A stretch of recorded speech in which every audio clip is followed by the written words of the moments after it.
Hello tout le monde, merci d'être là pour ce webinaire. Avant de commencer, si quelqu'un peut mettre un petit message dans le chat pour savoir si vous nous entendez bien et si vous voyez bien la presse, pour qu'on puisse démarrer. Cool. Merci Mathilde. Bonsoir à tous.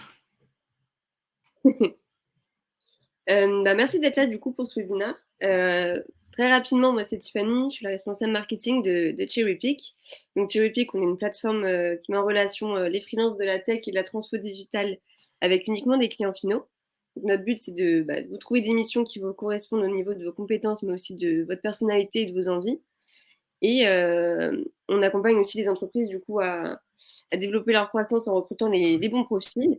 Et aujourd'hui, on a invité Amaury pour vous donner quelques conseils pour bien analyser vos données pour booster la croissance de votre entreprise. Donc, merci d'être là. N'hésitez pas à poser vos questions dans le chat. Et je vais laisser Amaury se présenter. Alors bonsoir à tous. Merci Tiffany, merci Cherrypick de me proposer de vous présenter un petit peu tout ça, puisque c'est ce que je fais au quotidien. Donc j'ai préparé une petite présentation que je vais parcourir avec vous et je l'ai intitulée « Et si vos données vous menez à la croissance, vous guidez vers la croissance ?» Et c'est ce qu'on va voir ensemble aujourd'hui. Pour ça, on va avoir globalement trois grandes parties. Une première partie avec une étude de cas un petit peu détaillée et deux études de cas qu'on va survoler pour que vous ayez bien en tête les différentes possibilités que l'usage de vos données peut permettre.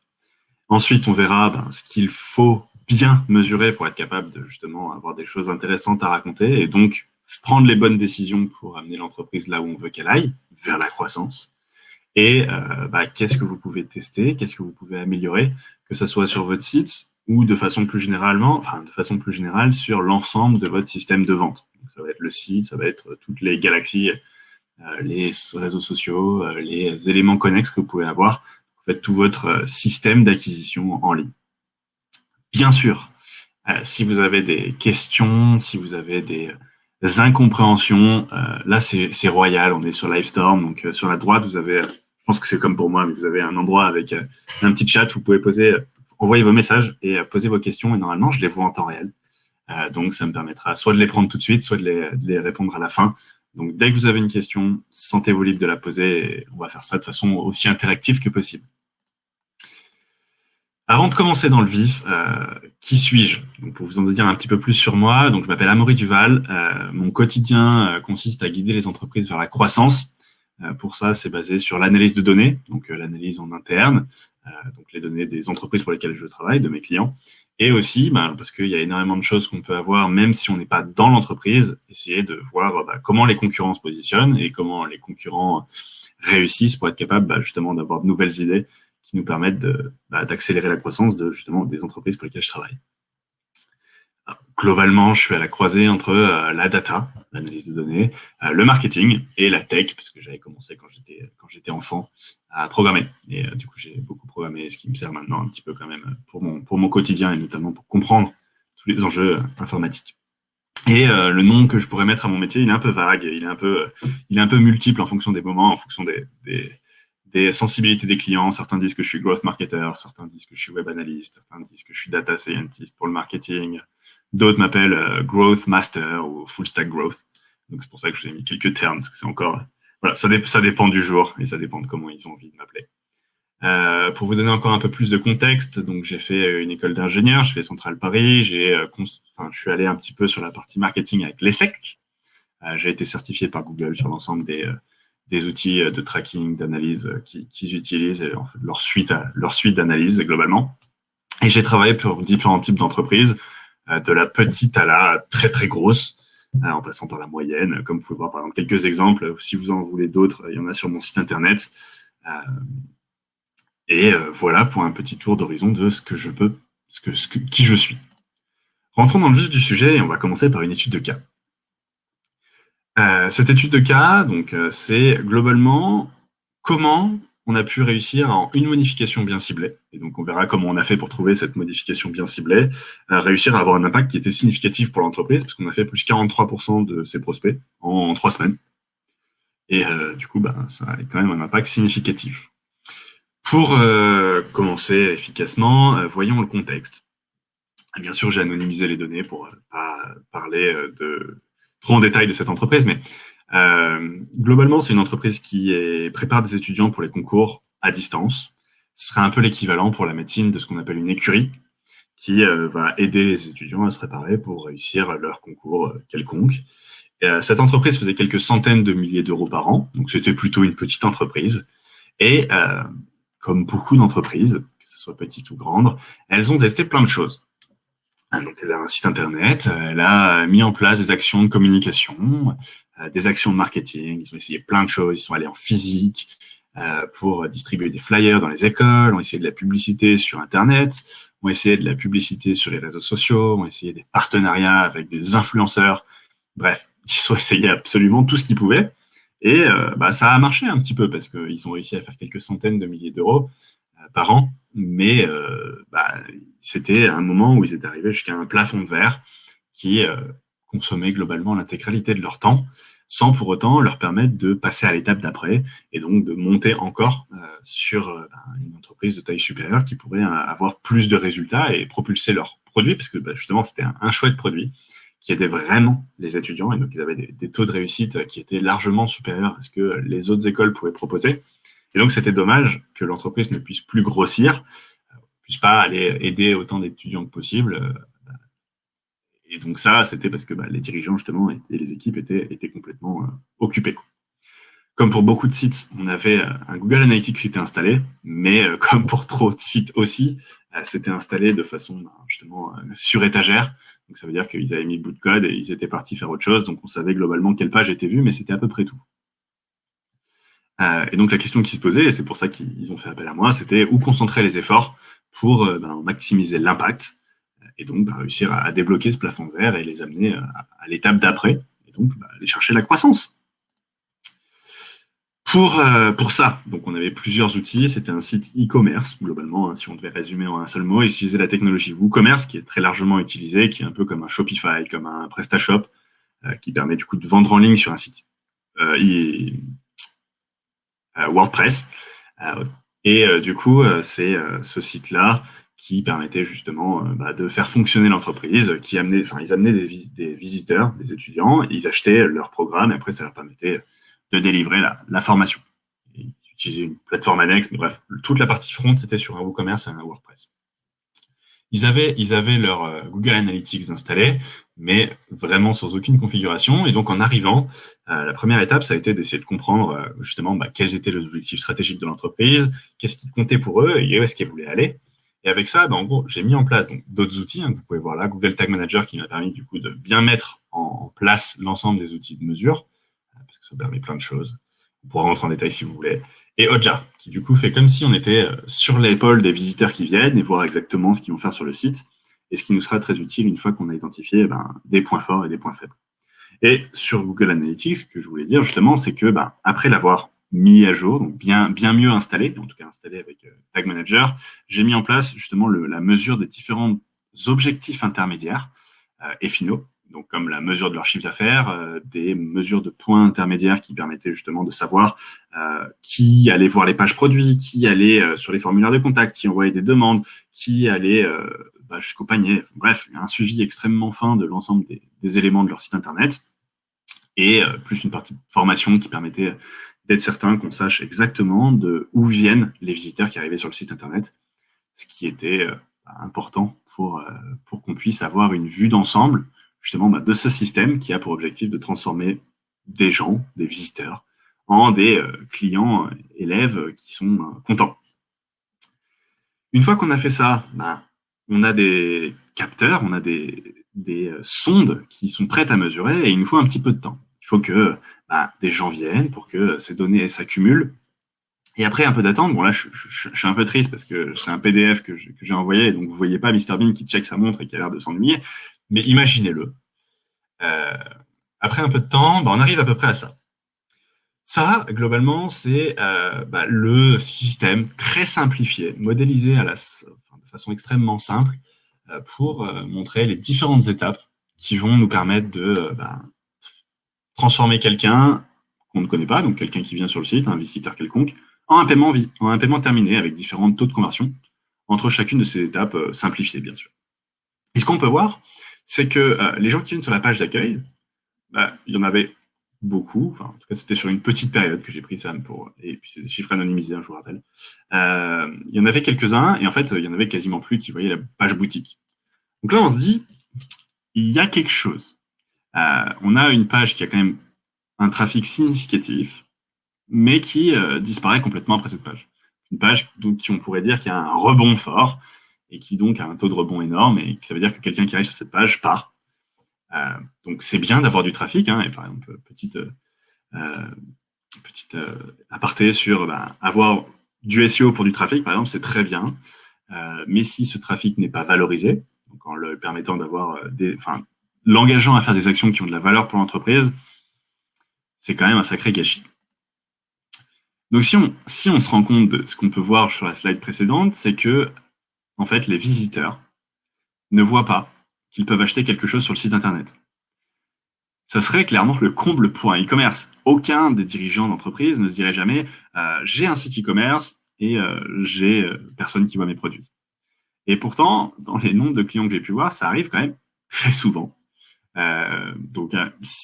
Déjà, la première chose que vous pouvez prendre là maintenant, c'est demandez-vous si les gens voient effectivement vos produits, si vous vendez des choses en ligne. Et donc, premier constat. On a mis quelques chiffres, là, on est avec quelques données, donc assez rapidement, et on se rend compte que les gens ne voient pas les produits. Donc, si on creuse un petit peu et qu'on prend la chose à l'inverse, et qu'on se dit, OK, mais d'où viennent les gens qui voient les produits? Et on se rend compte que quasiment la moitié, donc pour les différentes façons de voir des produits, que ce soit sur la boutique, sur les formules d'accompagnement pour les aider à réussir le concours, ou sur la partie prospect, où on peut avoir un essai gratuit, en fait, la moitié quasiment, donc la moitié ou un tiers, des gens viennent de la page d'accueil. Donc cette page d'accueil ne convertit pas. Et pour autant, c'est celle qui convertit le mieux, ou en tout cas c'est celle qui apporte le plus de gens vers les parties après, qui sont les parties où on a des produits. Et pareil, là on a aussi un petit point, donc la page mini-cours vient d'une autre page dont on parlera tout à l'heure. Donc là, ce qu'on peut se dire, c'est que la page d'accueil ne fonctionne pas, mais pour autant, une fois qu'elle fonctionne, donc une fois qu'elle fait passer quelqu'un derrière, c'est celle qui amène le plus de trafic. Donc on a quand même trouvé une pépite, petit diamant que vous pouvez voir sur la droite. Ce qu'on se rend compte, c'est que donc, la page d'accueil, la majorité des visiteurs qui arrivent sur cette page vont disparaître, donc s'en aller faire autre chose, avant même d'avoir découvert qu'ils peuvent acheter un produit. Et ça, ce produit, on sait d'expérience qu'il est très bénéfique pour les étudiants qui vont l'utiliser pour préparer leur concours. Donc déjà, c'est dommage. Et puis en plus, c'est dommage pour l'entreprise. Donc on avait renommé à l'époque, pour la boutade, la page d'accueil en le trou noir à visiteurs. Et c'était assez parlant, parce que justement, cette page était très clairement sous-valorisée. Et pour autant, on l'a changé. On avait demandé un petit peu de travail, mais c'est quand même relativement simple de tester de nouveaux messages. Et pour autant, d'après les chiffres qu'on peut voir, c'était un très fort potentiel. Donc, on a identifié que la page d'accueil n'était pas ouf. Ce qu'on peut voir, c'est qu'il va falloir la changer. Mais qu'est-ce qu'on peut faire? Donc pour ça, on a utilisé le fameux Hotjar qu'on a vu tout à l'heure. Ça nous donne des cartes de chaleur. Donc là, toujours dans un souci d'anonymisation, j'ai recréé une page qui ressemblait peu ou prou à cette page de site, avec donc 2 cartes de chaleur, et notamment celle où on voit où les gens cliquent sur cette page. Et on se rend compte que la page est très clairement utilisée pour se connecter. Donc c'est très bien qu'on permette aux étudiants qui ont déjà acheté de se connecter, mais pour autant, ça ne nous permet pas de grossir et d'aller aider d'autres personnes. Donc une fois qu'on a vu ça, on se dit, il va falloir faire quelque chose. Il va falloir repenser le message de la page d'accueil, parce que si je reviens là, on voit que la partie supérieure, donc ce qui apparaît sur l'écran de la personne une fois qu'elle a chargé la page, est globalement la seule chose que les gens voient. 50% des gens ne voient pas ce qu'il y a en dessous de la page, alors qu'elle était pourtant assez longue. Et on avait des discussions, je me rappelle un moment où les gens me disaient, oui, on aimerait bien changer cette partie-là dans la page. Et en fait, la réponse simple, c'est, il n'y a que 2% des gens qui vont la voir, donc peut-être que c'est pas la priorité.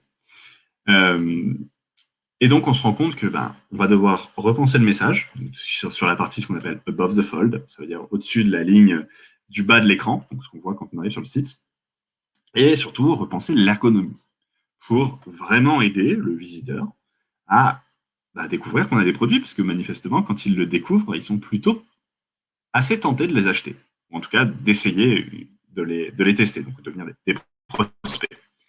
Et après, on a vu que ça convertissait plutôt bien. On a donc une piste à haut potentiel et à coût modéré. Donc c'est une piste qu'on a étudiée, et pour être capable de l'étudier, on a mis en place ce qu'on appelle un A/B testing. C'est que on va tester du coup une nouvelle page, on prépare avec l'équipe un nouveau message, une nouvelle ergonomie, mais combien est-ce que cette page sera vraiment mieux? Est-ce qu'elle sera moins bien? Est-ce qu'elle sera pareille? Et si elle est mieux, à quel point est-elle mieux? Pour ça, et pour éviter justement d'intégrer des saisonnalités, par exemple, là, si on lançait une page maintenant, on pourrait se dire Noël a un impact sur les résultats. On pourrait se dire que la croissance qui existe déjà allait être impactée uniquement sur la nouvelle page, et donc ça allait fausser complètement les résultats. Et pour enlever tous ces biais, donc tous ces facteurs externes, on utilise ce qu'on appelle un A/B testing, qui va prendre au hasard les visiteurs sur un site internet et les envoyer soit vers l'ancienne page, soit vers la nouvelle page. On peut choisir une quantité que l'on souhaite, mais là on prendra 50-50 pour l'exemple, et mesurer donc tous les éléments qu'on a mis en place jusqu'à présent, que ce soit le chiffre d'affaires, que ce soit la vue de produit, que ce soit les différents éléments, et voir effectivement quelle est la pertinence, quelle est l'efficacité de cette nouvelle version par rapport à l'ancienne. Et on se rend compte que, donc après un petit peu de temps à nouveau pour faire coexister ces deux pages, on se rend compte qu'on a plus de vues de produit avec la nouvelle version. Et que, au-delà de cette amélioration sur la vue de produit qu'on peut voir ici, quasiment 2 fois plus de packs qui ont été vus, quasiment 2 fois et demi plus exactement 2 fois et demi plus d'essais gratuits qui ont été vus. On pourrait se dire, ok, on a vu qu'il y avait plus de produits qui étaient vus, mais est-ce que ça améliore réellement l'entreprise? Et on se rend compte, donc si vous voulez, en bas, moi j'ai un petit élément qui est posé dessus, mais on voit qu'il y a plus de pages produits qui sont vues, donc 37% fois plus, c'est l'amélioration qu'on peut voir sur en bas. Là, je peux pas passer ma souris, mais parce que sinon ça me fait apparaître quelque chose, mais vous voyez en bas à gauche 37%, donc la nouvelle variation améliore les pages vues de 37%, mais ça améliore aussi les paniers vus de 27%, et ça améliore aussi le checkout vu de 5%. Et après, ça ne change pas le checkout vers paiement, parce qu'on était quasiment déjà à 100%. Et on se rend compte qu'en fait, la conversion totale, d'avoir changé cette page d'accueil qui est vraiment en amont dans ce tunnel, dans ce système, améliore les conversions de 43%. Donc ça veut dire que grâce à ce changement, ce petit changement d'une page, l'entreprise convertit 43% de plus qu'avant. Plutôt pas mal. Et ça, globalement, ça nous a pris à peu près 3 semaines. Une fois qu'on a ça, on peut se poser la question suivante, c'est est-ce que on part aux Bahamas utiliser cet nouvel argent pour faire quelque chose, ou est-ce qu'on se dit on aurait potentiellement des pistes d'amélioration suivantes à potentiel.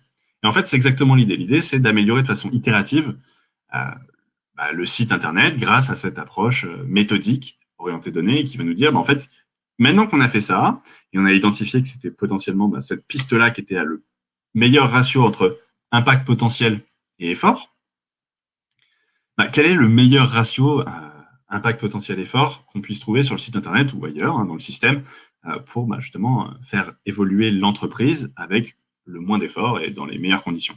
Et on se rend compte, donc c'est ce que je vous disais tout à l'heure et qu'on allait y revenir plus tard, c'est qu'il y avait un article de blog. Je me rappelle très bien aussi de la fois où la dirigeante me dit c'est un article de blog, on n'a rien à en faire. Et en fait, c'était un article qui présentait les dates des concours pour justement ces différentes écoles. Et ce qu'on voyait, c'est qu'il y avait 2 fois plus de trafic que la page d'accueil, ce qui est plutôt bien. Mais elle convertit maintenant 10 fois moins bien que la nouvelle page d'accueil qu'on a construite. Et on a notre deuxième étape. Et en améliorant comme ça itérativement, on peut arriver justement à améliorer de façon scientifique, en étant guidé à chaque fois sur nos décisions. Ça ne marche pas à chaque fois, mais ça permet de savoir quoi tester en priorité pour avoir potentiellement le meilleur résultat. Donc là, ce qu'on vient de voir, étude de cas d'une écurie qui justement avait un trafic significatif, on était de mémoire 500 de visiteurs jour, mais qui valorisait assez mal. Et en fait, en 3 semaines, avec les bons changements, on peut arriver à faire un 43% de plus. Ça, c'est qu'un exemple. Par exemple, il y a un autre client avec qui j'ai travaillé, qui est une agence web, et qui sous-exploitait un de ses canaux d'acquisition. Il faisait de la publicité à plein d'endroits, donc il a testé plein de choses. C'est souvent le cas dans les entreprises que je viens voir. Ils ont testé des choses, ça marche pas, et qu'est-ce qu'on peut faire pour effectivement activer la croissance qu'ils ont essayé d'aller chercher. Et donc, en changeant quelques leviers, quelques paramètres, on a réussi à diviser par 24 son coût d'acquisition de prospects et augmenter de 50% son revenu mensuel, son revenu mensuel récurrent. Et ça a pris à peu près 2 mois. Pareil, il y avait une entreprise qui vendait des produits physiques et qui avait une page de contenu que j'appelais invendable. Ça arrive assez souvent de vouloir faire une stratégie de SEO et de se rendre compte qu'en fait, on a des produits, on fait des contenus, on fait plein de pages et on se retrouve avec des pages qui sont bien référencées sur Google et qui pour autant ont quand même un lien qui est tout à fait modéré avec l'activité de l'entreprise. Et donc, la question qui se pose, c'est qu'est-ce que j'en fais? Est-ce que je la supprime ou est-ce que j'essaie de la valoriser différemment? Donc, il y a plein de façons de le valoriser. Et en fait, ce qu'on s'est rendu compte, c'est que cette page, pour cette entreprise, avait à peu près 60% de trafic. Et elle rapportait rien parce qu'elle vendait quelque chose de connexe, mais qui n'était pas du tout dans le cœur de métier. Et donc, en fait, on a réussi à le valoriser et récupérer 15% de cette valeur globalement en proposant une source d'affiliation avec des entreprises partenaires. Et donc, on est passé d'un bloc de charbon dont elle voulait se débarrasser à en fait quelque chose qui est carrément presque une pépite d'or pour lui permettre de valoriser cette page dans de bonnes conditions. Ça, c'était les études de cas. Si vous avez des questions, sentez-vous libre de les mettre dans le chat et on verra ça après. Quoi mesurer? Donc là, on vient de voir ce qu'on pouvait faire avec quelques exemples. Mais pour arriver à ce genre de résultat, qu'est-ce qu'il faut faire et est-ce que tout le monde peut le faire? La réponse, elle est assez simple, c'est oui, tout le monde peut le faire. À minima, il faut avoir un petit peu d'infos, il faut avoir un petit peu de données. Mais ça, c'est globalement le cas de tout le monde. Un site qui n'aura pas de trafic, il n'y aura pas grand-chose à faire dessus, globalement.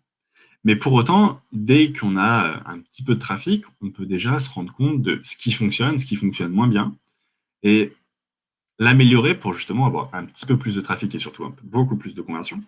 Et aller itérativement, parce que plus de conversions dit plus de moyens pour aller chercher plus de trafic qui font du coup plus de conversions, et c'est un cercle vertueux qui amène du coup vers une croissance, voire une hyper-croissance.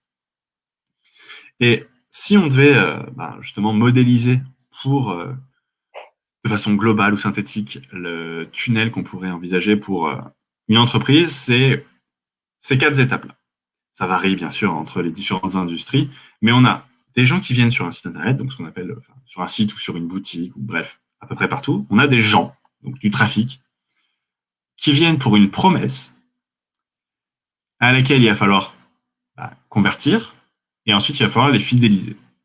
Et en fait, cette conversion, on peut l'avoir à plein d'étapes, et on verra justement différentes mesures. Mais en fait, c'est faire transformer quelqu'un qu'on ne connaît pas en un prospect, puis un client, et puis je ne l'ai pas mis, mais c'est un client fidèle ou récurrent.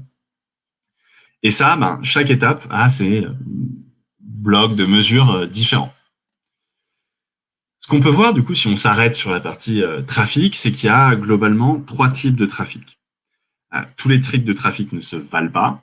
Et on a par exemple du trafic mérité, donc le trafic qu'il faut suer pour le récupérer, c'est le trafic organique, donc le fameux SEO, qui met longtemps à avoir, mais qui, pour le coup, s'auto-entretient, en tout cas, s'auto-entretient mieux que de la publicité, des partenariats éventuellement qu'on pourrait signer, qu'on pourrait acquérir, les publications sur les réseaux sociaux.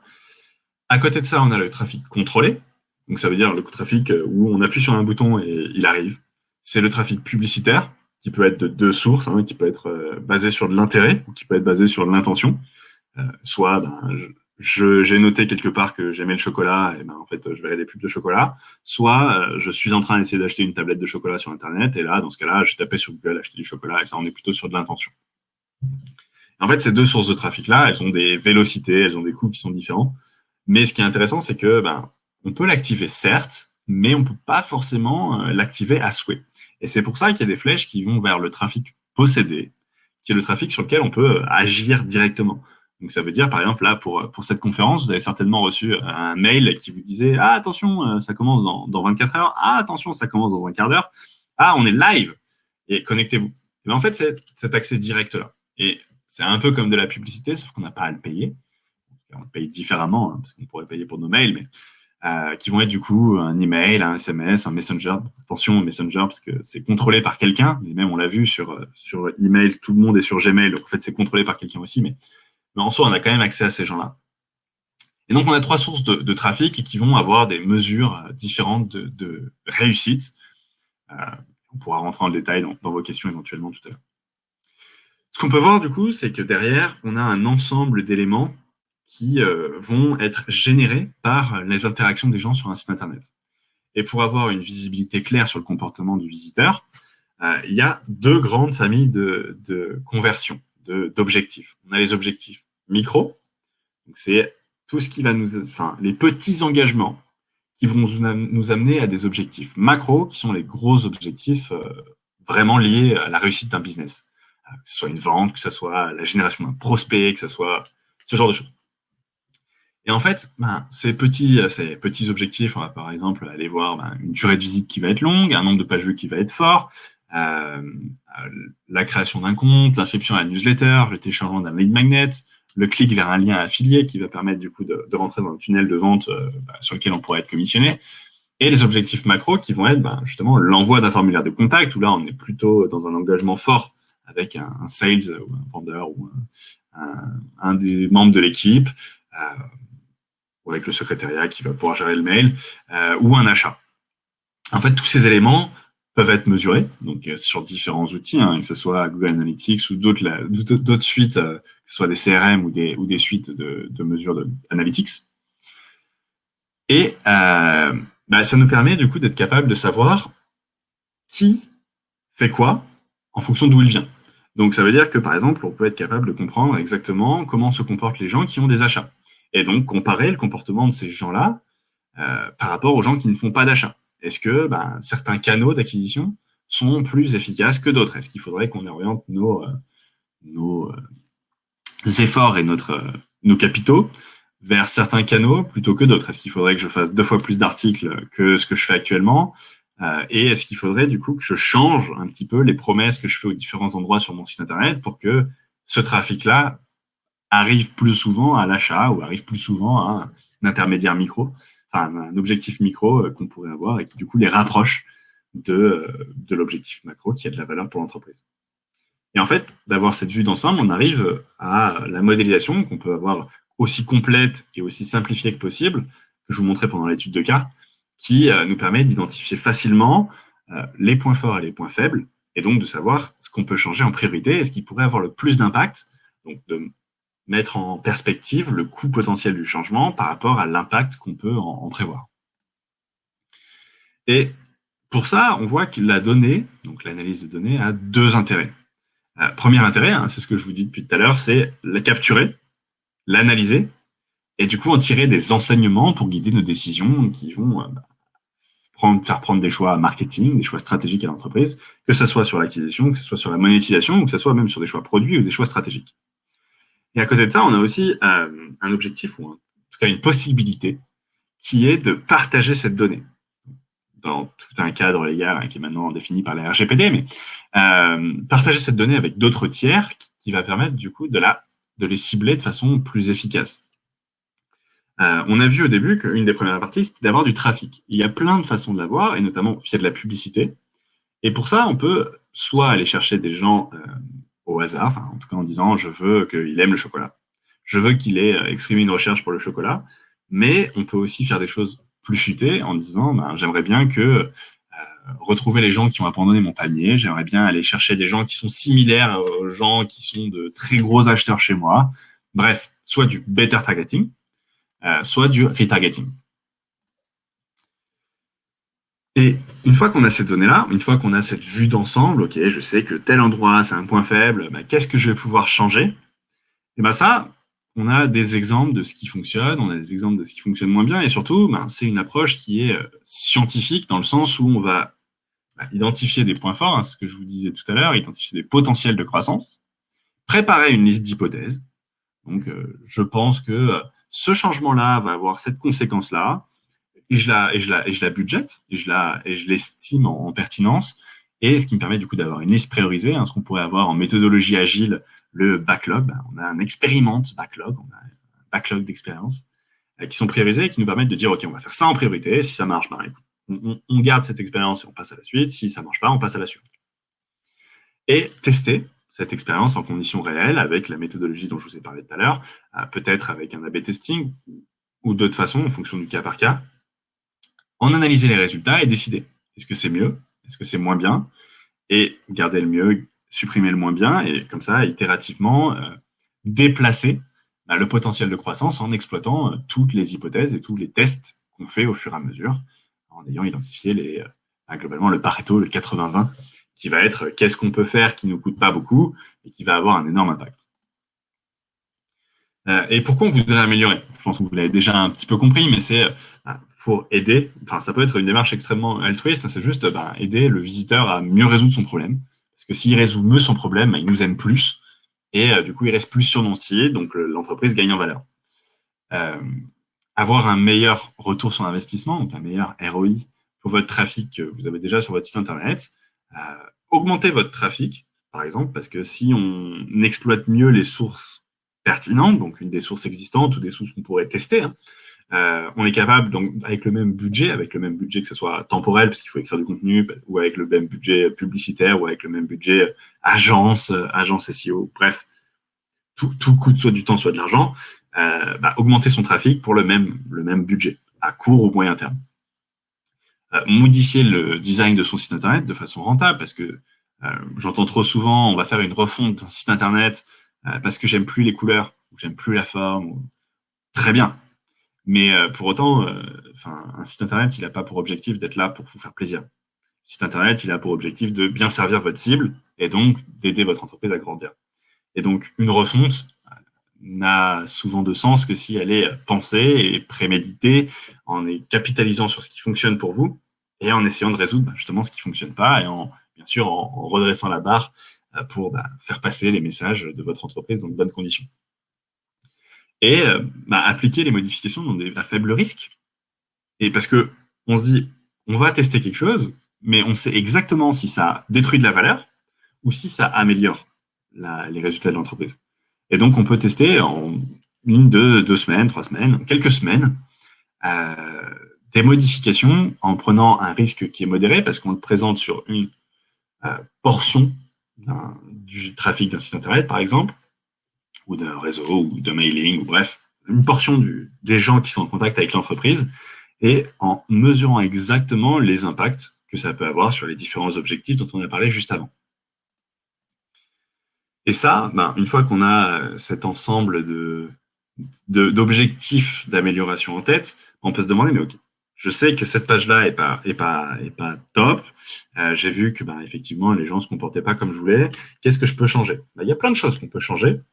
Et petit disclaimer, à la fin, vous pourrez récupérer donc déjà les slides de cette présentation, plus un bonus. Donc c'est la liste de 3 liens que j'aime bien, mes 3 liens préférés avec la liste d'expériences que vous pouvez essayer sur votre site internet justement pour améliorer soit vos conversions, soit votre trafic, et donc mettre votre entreprise sur les rails de la croissance, en tout cas accélérer, mettre une fusée sur votre entreprise pour qu'elle aille encore plus vite sur ces rails-là. Et donc, on peut tester plusieurs choses, que ce soit les messages, que ce soit les titres de la page, les différents contenus, en présentant sous la forme de différents styles, de différentes formes. On peut tester le design de la page, sa structure, guider différemment l'utilisateur, que ce soit sur la page ou que ce soit sur le site. On peut essayer avec différents éléments à rajouter les fameux, ce qu'on entend, la preuve sociale, que ce soit des commentaires d'utilisateurs, que ce soit des marques clientes. On peut rajouter de l'urgence. Bref, on peut rajouter énormément d'éléments qui sont connus pour avoir un impact sur le visiteur.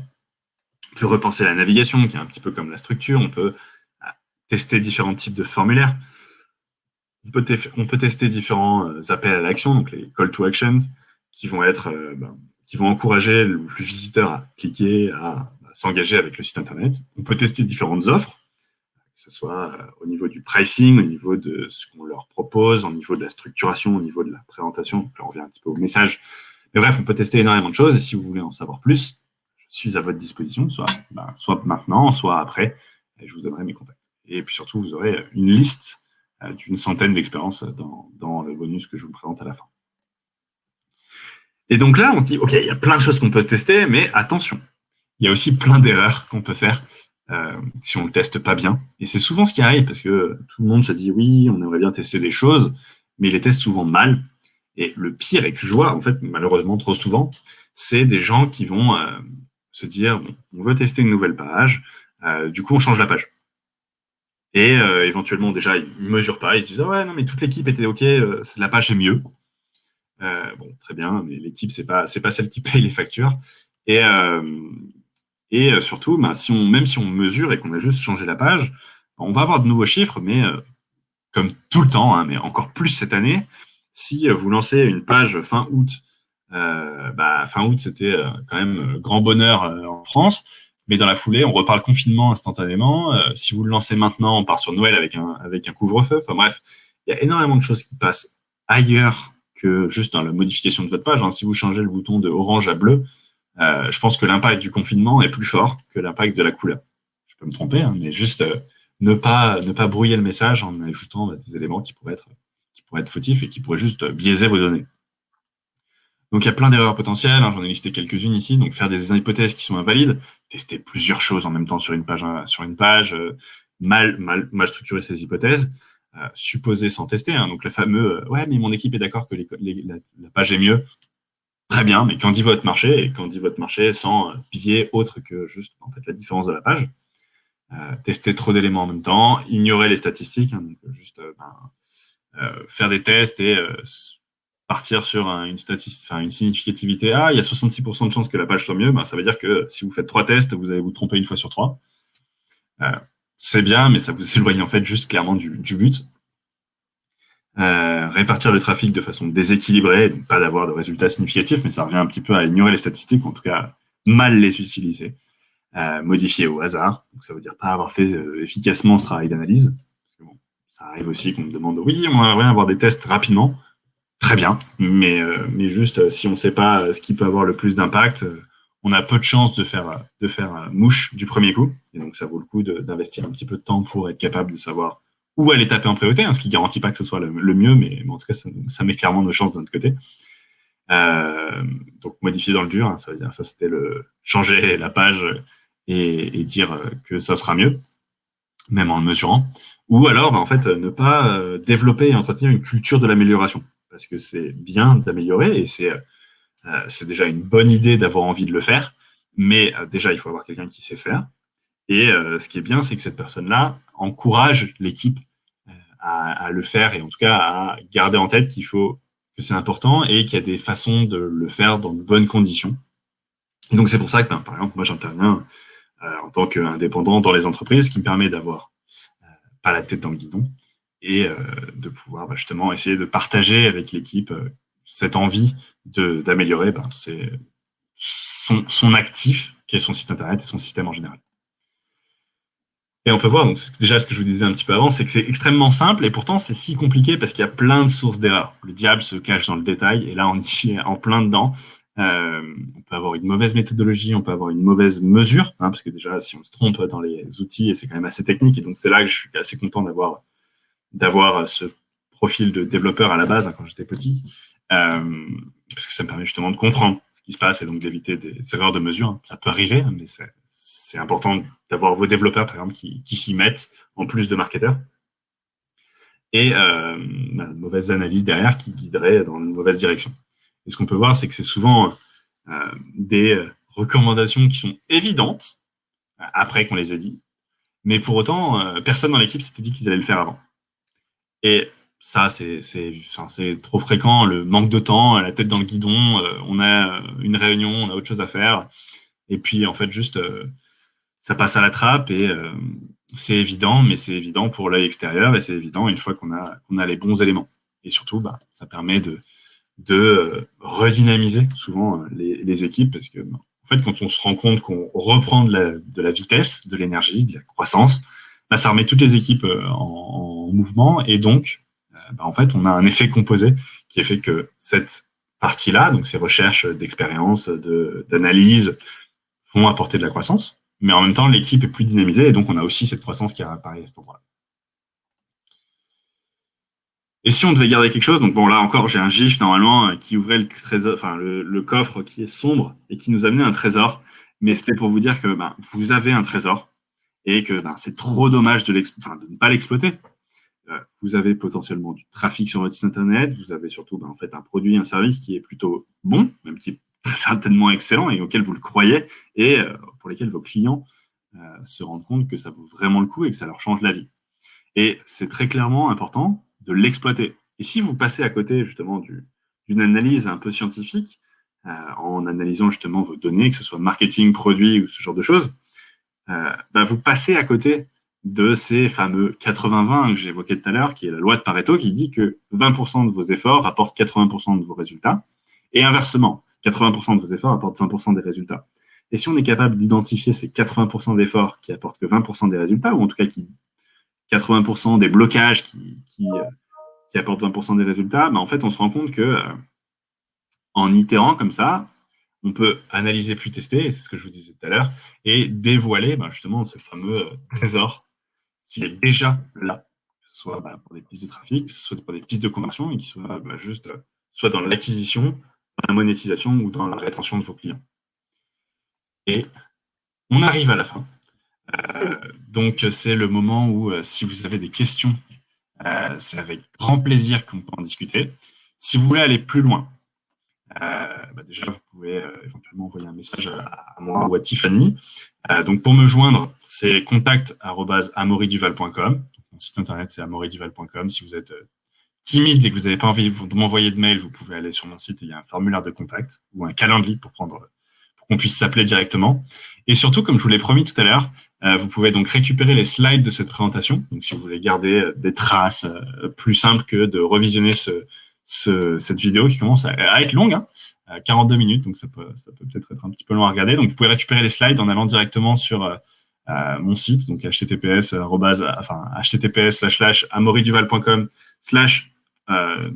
d'interrogation Cherry Pick. Et donc, ça vous enverra directement sur la bonne page où vous pourrez donc récupérer les slides de cette présentation et surtout les 3 liens que j'ai compilés pour vous qui vous amènent du coup vers une liste, une centaine, si je me rappelle bien, de tests potentiels que vous pouvez faire, donc qui sont plus ou moins hiérarchisés et qui vous permettront de tester des choses, ou de vous faire accompagner par quelqu'un qui pourrait vous aider pour justement actionner la croissance en identifiant les points forts et les points faibles sur votre site et donc dévoiler le trésor qui est en vous.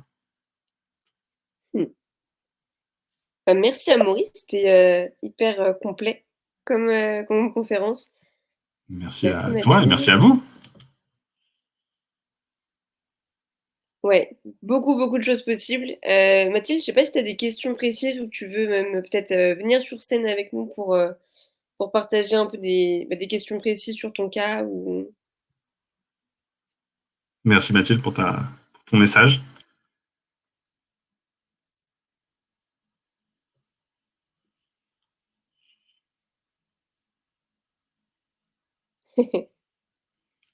Mathilde timide.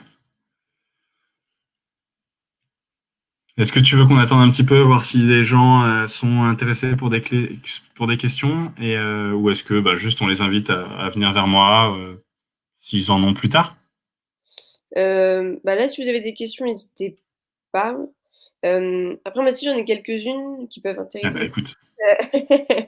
Comment tu fais pour... quelle data tu regardes en prio et comment tu définis en prio tes actions quand tu vas mettre en place des tests? Ma priorité, toujours, c'est d'avoir une vue d'ensemble.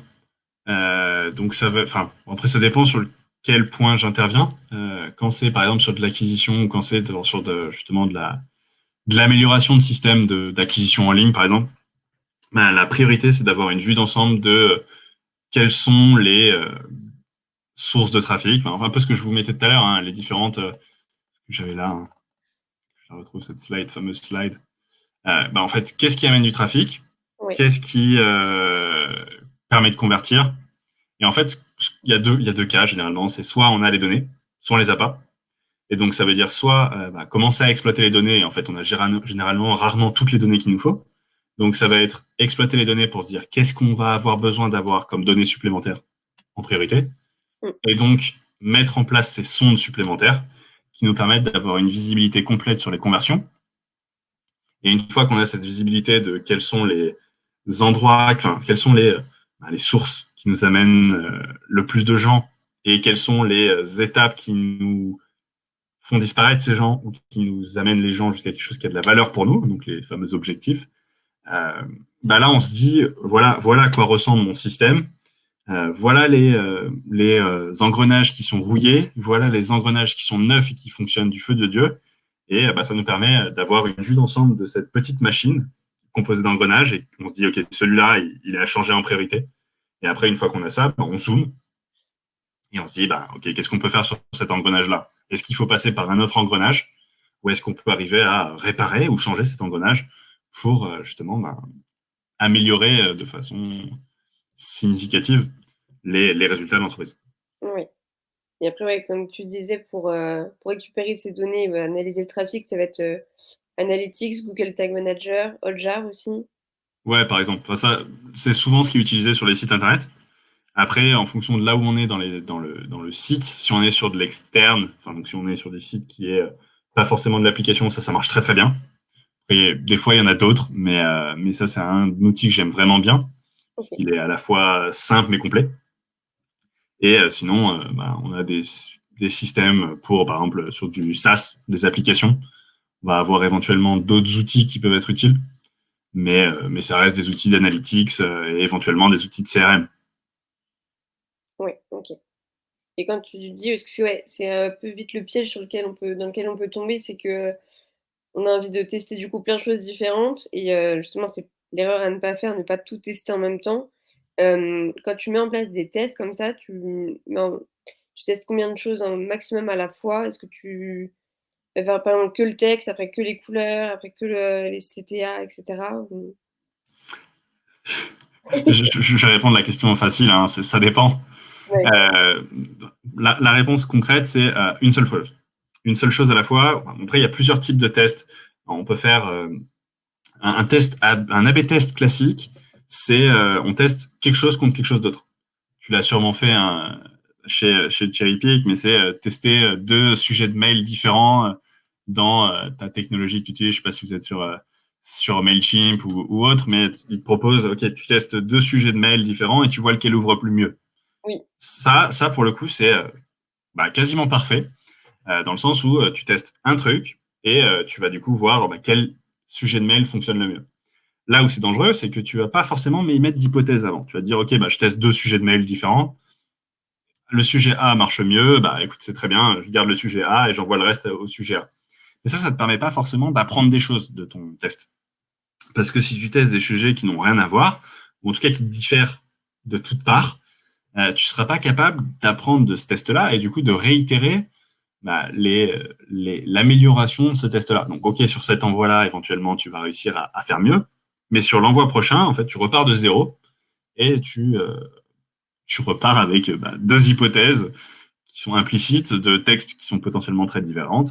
Et tu vas envoyer à 10% ton sujet A et ton sujet B et 80% le sujet le meilleur. Mais en fait, tu aurais déjà pu capitaliser sur le test précédent si tu avais, testé par exemple une formulation positive, une formulation négative, un style qui était différent et en fait te dire, OK, sur mon audience, ou en tout cas sur cette audience-là que j'ai ciblée, ce style-là fonctionne mieux. Et au-delà de ça, donc tu peux faire ce fameux A/B test simple, et donc c'est la première partie, qui était un peu longue en réponse, je suis d'accord, mais première partie, et aussi tu peux tester plusieurs choses en même temps, mais là pour le coup ça demande vraiment une quantité de personnes qui est significative, et ce qu'on appelle les tests multivariés. Donc c'est un test un peu barbare, mais qui te dit, OK, sur une page, je vais changer plusieurs choses en même temps, et imaginons je change mon titre et je change ma photo, j'ai donc deux titres et deux photos, ce qui fait donc 4 pages potentielles. Le titre et la photo d'origine, le nouveau titre mais la photo d'origine, l'ancien titre mais la nouvelle photo, ou les deux nouveaux. Et en fait, ça, après, tu as des algorithmes statistiques qui font que tu montres ces 4 variations aux personnes et tu vas être capable de dire, OK, l'impact du titre sur l'amélioration ou la destruction de valeur, c'est ça. L'impact de la photo, c'est ça. Et donc, tu peux tester plusieurs choses en même temps. Donc, tu peux faire plusieurs choses. Déjà, c'était ça dépend. Et en fait, ce qu'on peut voir, c'est que si on teste des petites choses, le fameux « ouais, mais je vais changer la couleur du bouton », très bonne idée. Mais quand tu t'appelles Uber, parce que si t'as pas déjà itéré, si t'es pas à la limite de ce que tu peux faire au niveau de ta conversion, en tout cas limite sur cet axe sur lequel tu es déjà engagé, bah, la couleur d'un bouton ou la couleur d'un titre ou la mise en forme ou la police ou ce genre de choses, ça va rarement avoir un impact qui va complètement changer ta vie.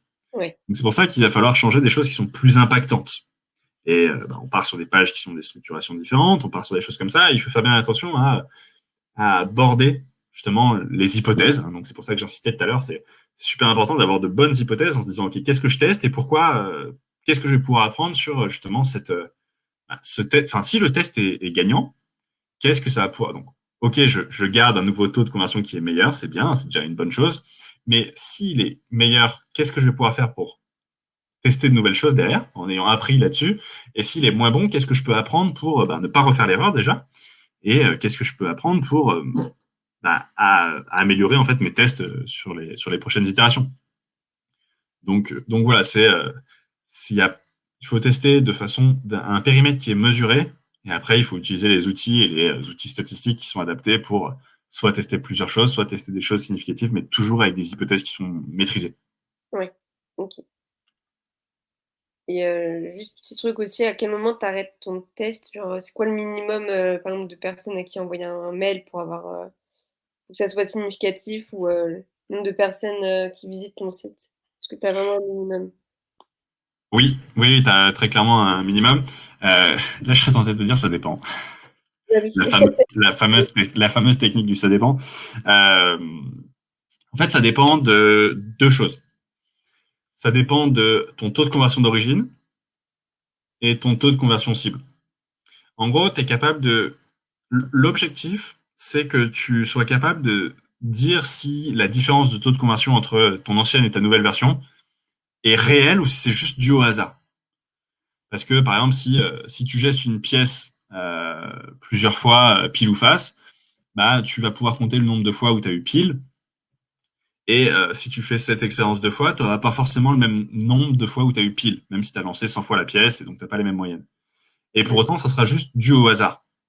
Et donc là, c'est exactement la même chose qu'on va faire sur un A/B test. Tu as tes outils justement qui t'enlèvent cette partie scientifique et toute cette partie statistique et puis des gens qui le font pour toi et qui te permettent de dire, en fonction du trafic que j'ai eu et du nombre d'objectifs que j'ai atteints, donc pour un mail par exemple, ça va être le nombre d'ouvertures, ça peut être le nombre de clics, ça peut être même plus loin. Si j'envoie un mail, combien j'ai eu d'achats derrière et du coup, elle avait testé plus ou moins proche dans justement ce tunnel des étapes. C'est j'ouvre un mail, je clique, puis j'achète. Enfin, plus je fais des choses, plus j'achète. Et plus tu as de conversion, plus tu peux aller loin et donc plus tu peux améliorer toute l'étape. Et en fait, si tu ce que tu vas faire, c'est si ton taux de conversion est assez faible, enfin la différence des taux de conversion, donc par exemple, je sais pas, j'ai un mail qui ouvre à 10%, un mail qui ouvre à 11%, bah là, il va te falloir un gros volume pour que tu sois capable de discerner si c'est effectivement mieux. Si, au contraire, tu as un mail qui ouvre à 10% et tu en as un autre qui ouvre à 30%, bah là, dans ce cas-là, tu vas avoir besoin de beaucoup moins de gens pour être capable de te dire avec une confiance suffisante que effectivement, il y a quelque chose. Tu n'es pas sûr que ça soit effectivement 10 et 30 parce que c'est juste des données de l'expérience là que tu es en train de mener. Et donc, si tu n'as pas beaucoup de données, tu ne pourras pas être sûr que c'est effectivement ce taux-là. Mais en tout cas, tu pourras être sûr que le deuxième mail, celui à 30, convertit mieux, donc ouvre mieux, par exemple, là, si on prenait cet exemple-là, que celui à 10. Et donc, si tu as, en fait, plus tu as des taux de conversion qui sont proches, plus il va te falloir de gens, plus tu as des taux de conversion qui sont différents, et moins tu vas avoir besoin de gens. Là, par exemple, ce matin, on a réussi à faire x2 sur le taux de conversion d'une page d'un client. On est passé de à peu près 18% à 32, à peu près. Et là, on n'a pas eu besoin d'énormément de données, sachant que quand même, dans ce cas-là, on essaie de faire durer l'expérience quand même relativement longtemps pour éviter des biais de saisonnalité, intra-semaine par exemple. Donc voilà, ça dépend de ce qu'on appelle le uplift. c'est la différence de taux de conversion entre une variable un contrôle et une variation. Ok, ça marche. Pas de questions dans le chat? Moi, je pense que c'était super clair, c'était cool. Merci vraiment, Amaury. Et Avec plaisir, Tiffany. s'il y a d'autres questions plus précises, vous pouvez contacter Amaury directement et puis aller faire un petit tour sur le cadeau qu'il nous a préparé. Sentez-vous libre de me contacter si vous avez des questions. C'est un sujet que j'adore, hein, donc je discuterai de ça avec vous avec plaisir. Merci Tiffany pour l'opportunité. Merci à vous d'être venu et d'avoir écouté cette conférence. Si vous avez des questions, sentez-vous libre. Et c'est le moment où on leur souhaite une bonne soirée. Ouais, merci encore et puis bonne soirée tout le monde. Salut. Bonne soirée.